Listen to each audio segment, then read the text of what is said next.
We talked about the Payday Super is arriving a couple days early, and after the video being posted, we got a couple message from builders saying that how can we create a system to manage a cash flow when there is a cost increase in the industry, and plus that you have the compliance change on the super. So today I want to dive a little bit more into this topic. So to start with, when we have cash flow issues, a lot of people feel like this is a revenue problem. So the only solution is go get a revenue, right? But I actually looking at it's different. So when we have in the cash flow issue, I consider it's a commitment problem. Let me explain this.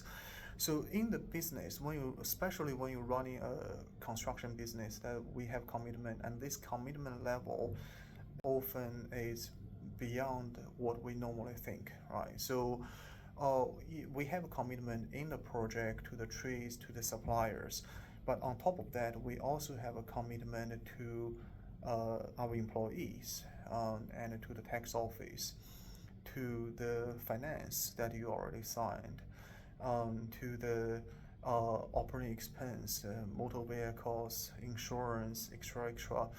And most important, and quite often this got forgot, is you have a commitment to yourself and your family, not just as a living expense, but also as a business owner that you're supposed to take a profit from the business. If we leave this one behind, then we will be getting the trap of entrepreneurial poverty. So that's how the commitment is going to affect your cash flow.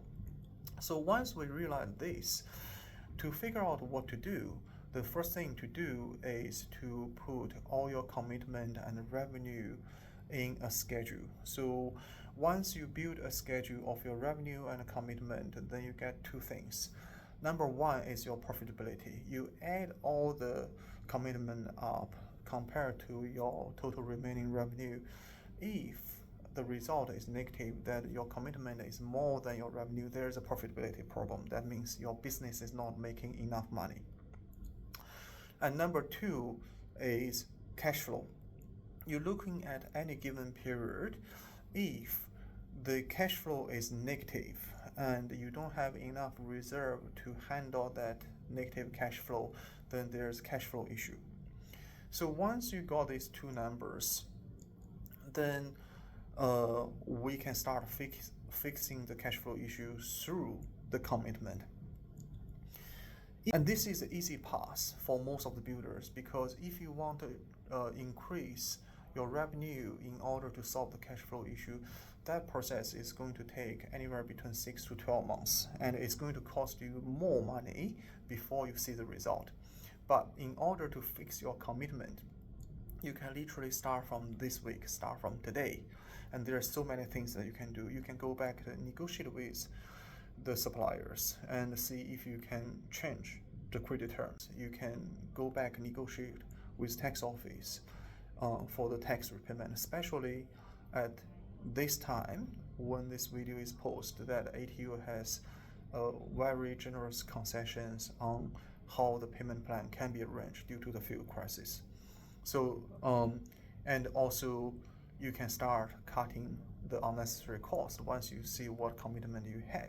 So there are so many things that you can do once you realize what kind of a commitment issue that we have that causes the cash flow problem.